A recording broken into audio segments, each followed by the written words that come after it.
Hi, my name is Juliana Franco Correa. I live in Medellin, Colombia, and I study at Montessori school.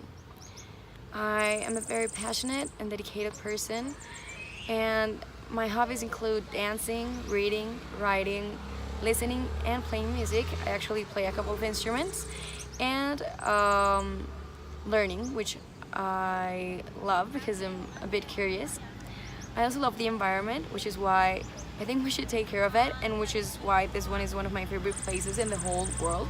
One of the questions we had to answer for this video was, why do you believe you deserve this scholarship? Which is a really hard question. But I think I can finally answer by saying that I think I deserve it because, as I said before, I'm a very dedicated and passionate person, which means I'll never give up. If I start something, I'll finish it, and I think that's very important when you're in a project or even in life. You need to show constance. Another reason why I think I deserve this scholarship is because I want to impact the world, and not impacted by being famous or being known by 100 people or 1,000. No, but if I can make someone rethink or analyze or consider, or just if I can make an impact, if I can really touch someone's soul, I think I've made a really, really good job. And finally, because I want to use psychology, I want to understand how the human brain works and apply it. For instance, I want to understand why, if people know that they're hurting Earth, why don't they do something to stop it? Like a radical change, to cherish this beautiful home of ours. Along these lines, I want to talk about a psychological topic that influences a lot our society, and that sadly, society has figured out in the wrong way. Humans are social animals. It is evident in almost every, if not all, of the activities of our daily lives. It is not that we are not able to do things without the help of others. Certainly, most people can eat, sleep, talk, walk, think, learn, among many others with little to no outer help. However, no one can survive, or to go even farther, live happily, completely alone. The connection brought by relationships is essential to how we feel, to what we project, to how we act, and last but not least, to our future. And yet, people tend not to consider relationships, family, and friends as such a decisive factor in their lives. Let's be real for a moment.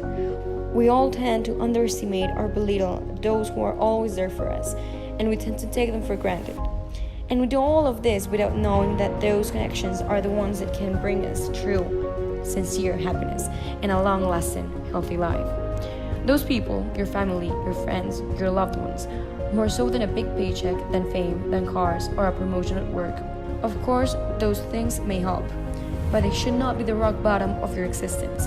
And it is sad that we put so much effort in these things that are not as valuable and that will not make our short existences truly happy, instead of putting that same effort in things that would.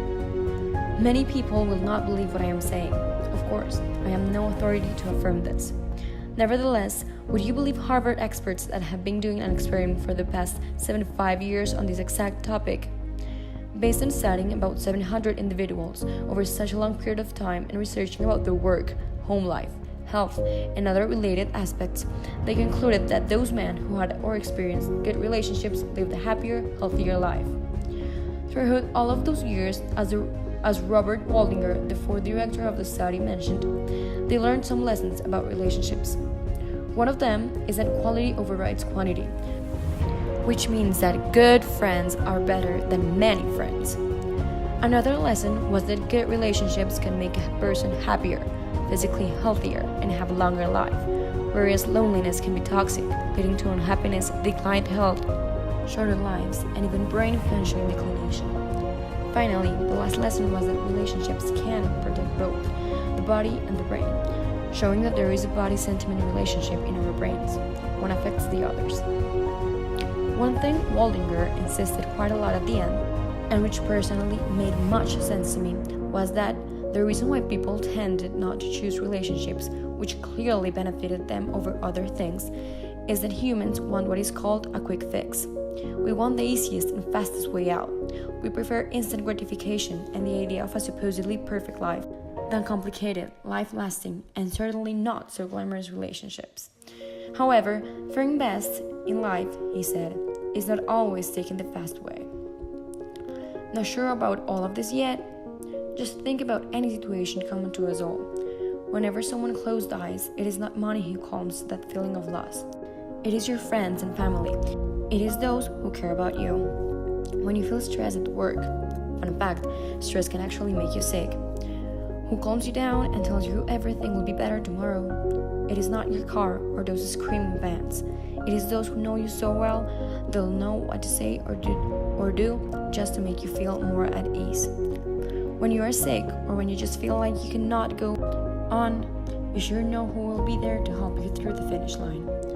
The void left by no connections, no real and good relationships, is a theme of which countless authors have written and countless people have tried talking about. Maybe it is our turn to decide to pay attention now.